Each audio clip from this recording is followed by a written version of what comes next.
Hey everybody, what's going on? What's going on? What's going on? It's Thanksgiving today, Thursday, November 25th. Are y'all celebrating? What's y'all plans for today? Y'all have plans? Do y'all even celebrate Thanksgiving? I don't. I don't celebrate any holidays in the traditional way that holidays are celebrated. I try to come up with my own thing or not do it at all, because you never know how when you celebrate, when you play into these celebrations and holidays, you never know how you loan your energy to these people. So if it's not something that I came up with, it's not something that me and my family created, then I choose not to loan my energy to it because it could very well be working against me. My video today actually is about not about the holidays. It's about Kwame Brown. I wanted to come on here and, give my opinion on the Kyle Rittenhouse situation and say that I disagree with Kwame Brown and people who feel the same way that he feels. I don't feel like this is a win. I don't feel like this should be celebrated. I feel like this is a very slippery slope. What movie was that when he told him, was it what Superfly, when he told him he was on a very slippery slope? Yeah, I feel like with us allowing this to be a win, or not us allowing it because we didn't choose for it. I'm sure if we had the choice, his ass would have been guilty, right? But we on a very slippery slope with this one, and this is the reason I say that. Two reasons. For Kyle to have walked away not guilty is two obvious things that we have to ignore. We have to, and I'm sitting outside in my car. I wanted to make this video before I walked in the house because it's a lot of noise in the house.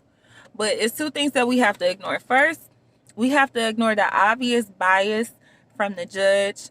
It was clear from the time that the trial started that the judge had chosen a side. He was very emotional. It seemed like he was connected to Kyle. I seen some memes on Facebook saying like the judge had adopted Kyle, and you would have thought so. I've never, in any case that I've watched, like I've seen some judges get loud and, set some people straight, but it was just very clear that this judge was not for convicting Kyle Rittenhouse.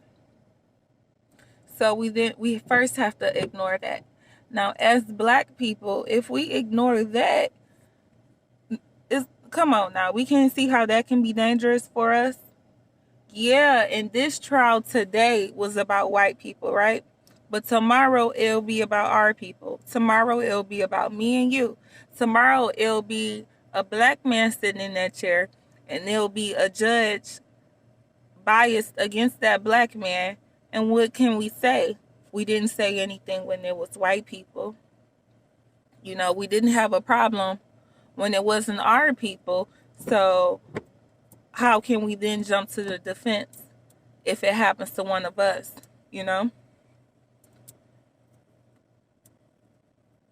The second thing that makes this a very tricky situation for our people, and I really feel like they trying to put us in that Dulo twist. You know what I'm saying, Kwame? I feel like you're missing out on that. But the second reason is because they were allowed to deny crucial evidence to the case. Evidence that would have showed Kyle's intent. If we then take away intent, anything is possible. Once we take away intent in a crime, if we don't look at the person's intent, then we're then allowing people to get away with murder. Think about it. Kyle woke up that morning. He didn't even live in that state. He didn't have to be there. He saw what was going on there. He placed himself there in danger and then cried self-defense. So then what happens if a suspected white supremacist, a race soldier, shout out Tariq Nasheed. I love Tariq Nasheed, and I feel like he said this the best, you know. But what happens if they then comes to your neighborhood or comes to a place where you are minding your business and or your property or anything, and a situation occurs and they feel like they have to protect themselves and they kill you, even though they may have been in the wrong for even being there, even though they may have had the intent to go there just to cause trouble, and all you were doing was minding your business, never even knew they was coming. We are, if we celebrate this, we are setting ourselves up, y'all. We setting ourselves up to be slaughtered. I feel like the reason why, yeah, it happened during the Black Lives Matter protest, and that kind of would have got us some national news. However, the media, we know, is used as a tool by the elites to kind of set things up. They play a really wicked game with us, and this could have very well been some sort of like reverse psychology they planned on us, y'all. Making us cheer for our own demise. Yeah, we're cheering Kyle on because he had a gun and they pulled a gun out on him and he shot them, he got away. What happens when you walking down the street and a suspected white supremacist hops out on you and you got a gun and he see your gun and he shoots you in self-defense, but you was just minding your own business? I feel like that's more so what this is a setup for. I don't feel like this is a setup for self-defense. Now they got this guy out here. Trump is backing them, and he's taking pictures like they parading him around and whatnot. Come on, y'all. Come on.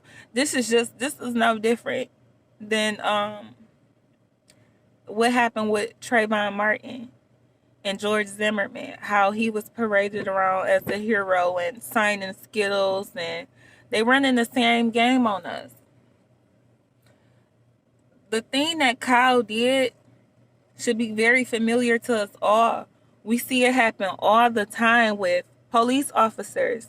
They kill people who were no threat to them, but then they claim that they felt like their life was in danger. So now it's like they done delegated it down to citizens. Now that we done seen that happen in real time and we done seen one of them get off for it, this may very well become a more common thing, guys. And we got to be careful of that. This could be the setup. This could be the Dulo twist. So, yeah, those were my main two things. We can't ignore the strings that they pulled, how they went out their way to make this guy innocent. Had they used that evidence, had they given him a fair trial, because that was not a fair trial, then he would be convicted. He would have been found guilty, right? So what are we celebrating?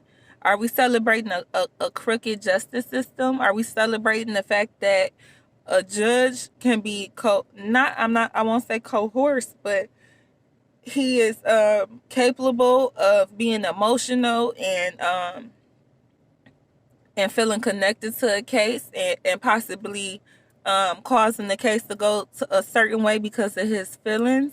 Because this law system, this court system has never worked for us. It's not going to be us sitting in that chair getting a not guilty verdict. It's going to be us either dead and they getting a not guilty verdict, or it's going to be us sitting in that chair getting a guilty verdict, y'all. Let's not be fools. Let's not let them fool us. And I'll even take that statement back. We're not being fools, but let's just keep our eyes open to this entire situation. We have to look at how things could be used against us. We have to look at how how these tools can be used against us only because we know the history of this country. We know the history of this government. So, let's look at the whole picture. We know how tricky they can be. We know how dirty they can be to our people. So let's just make sure that, we getting all the ins and outs. We crossing our T's and dotting our I's. But with that, I'll end this video. Make sure you like, subscribe, comment, let me know how you feel. If it's some things y'all would like me to touch on, let me know that as well. I'm not sure why YouTube keep deleting comments. Y'all know I'm all new to this and stuff. I don't necessarily know like what I'm doing wrong. If it's something I need to do in the settings, if it's something I need to change, y'all help me out. But whether you celebrate or not, have a great day. Enjoy your weekend. I love y'all and be safe.